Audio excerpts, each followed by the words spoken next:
गर्मियों का मौसम आ गया था। सारे पेड़ सूख गए थे। जंगल के बीचों बीच में नीलू नाम की चिड़िया रहती थी। वह बहुत मेहनती थी। उसने पूरी सर्दियों में अपना घर बनाया ताकि वह गर्मियों में आराम से रह सके। पर उसके सामने एक लाली नाम की चिड़िया रहती थी। वह बहुत आलसी थी। उसने पूरी सर्दी मज़े किए और अब गर्मियों में उसके पास रहने के लिए कोई जगह नहीं थी। लाली नीलू चिड़िया का घर देख के उसके पास गई और बोली, नीलू बहन, क्या मैं इस घर में तुम्हारे घर पे रह सकती हूँ? मेरे पास इस गर्मियों में रहने के लिए कोई घर नहीं है। प्लीज मेरी मदद कर दो। तब नीलू बोलती है, मैं तुम्हारी मदद कर दूंगी, पर मेरा घर बहुत छोटा है। उसमें सिर्फ एक ही लोग रह सकते हैं। तुम शाम तक रह लो और शाम में तुम अपना घर बनाने के लिए खोज में चली जाना। तब लाली बोलती है, ठीक है, मैं चली जाऊंगी। कुछ देर बाद जब नीलू चिड़िया भोजन की खोज में जंगल में जाती है, तब कालू चिड़िया उड़ते उड़ते उसके घर के अंदर जाती है और कहती है, अरे वाह, नीलू ने तो बहुत सुंदर घर बनाया है। अगर मैं इसके घर को हड़प लूँ तो मुझे अपना घर बनाना ही नहीं पड़ेगा। फिर मैं गर्मियों में आराम से रहूँगी। जब नीलू चिड़िया भोजन की खोज से वापस आती है तो वो देखती है लाली चिड़िया तो अभी तक नहीं गई। तब नीलू बोलती है, क्या हुआ लाली, तुम अभी तक घर बनाने की खोज में क्यों नहीं गई? तब लाली बोलती है, मैं अब इस घर को छोड़ के नहीं जाऊंगी। अब मैं तुम्हें ये घर वापस नहीं दूंगी। ये घर मेरा है। अब मैं इस घर में रहूंगी। और लाली चिड़िया नीलू चिड़िया को धक्का मार के उस घर से बाहर भगा देती है।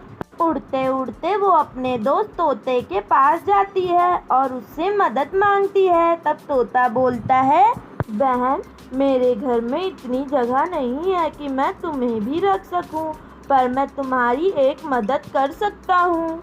जंगल में मैंने एक तरबूज देखा था। तुम उस तरबूज से अपना घर बना सकती हो। गर्मी का मौसम चल रहा है और वह तुम्हें ठंडक देगा। कम से कम तुम एक हफ्ता तो उसके अंदर रह सकती हो। तब नीलू चिड़िया उसे धन्यवाद कहते हुए जंगल के अंदर चली जाती है। कुछ दूर जाने पर उसे तरबूज दिखता है और तब वह कहती है, अरे वाह, मुझे तरबूज मिल गया। अब मैं अपना घर बना सकती हूँ। और फिर नीलू चिड़िया तरबूज से अपना घर बनाने लगती है। कुछ ही देर में उसका घर बनके तैयार हो जाता है और उसकी मेहनत रंग लाती है। फिर वह उस घर के अंदर जाती है और बोलती है, अरे वाह, मैंने घर बना लिया। कितना सुंदर लग रहा है। अब कम से कम मैं एक हफ्ता आराम से इसमें रह तो सकती हूँ। फिर कुछ दिनों बाद नीलू चिड़िया भोजन के लिए गई थी। तब लालू चिड़िया उड़ते हुए आई थी उसका तरबूज का घर देखने। उसने सुना था नीलू चिड़िया ने तरबूज का घर बनाया है। फिर लाली उस तरबूज के घर के अंदर जाती है और सोचती है, मैं तो इसे हड़प लूँगी पहले घर की तरह। फिर मुझे कोई काम नहीं करना पड़ेगा। मैं इसी के अंदर रहूँगी और इसी के अंदर खाऊँगी। और जब फिर नीलू चिड़िया उस घर में आती है तो देखती है लालू चिड़िया उसके घर में है और उसके घर में रह रही है। तब लालू चिड़िया बोलती है, अब से ये घर मेरा है। मैं तुम्हें नहीं दूंगी। अब मैं इस घर के अंदर रहूंगी। तुम जाओ पहले वाले घर के अंदर रहो। नीलू चिड़िया बिना बहस करे वहाँ से चली जाती है अपने पुराने घर में, क्योंकि उसे पता था फल का घर ज्यादा दिन नहीं टिक पाएगा। फिर कुछ दिनों बाद लाली चिड़िया बाहर घूमने गई थी। तब वहीं से गधा गुजर रहा था। उसने देखा तरबूज तो वह उसे बैठ के खाने लगा।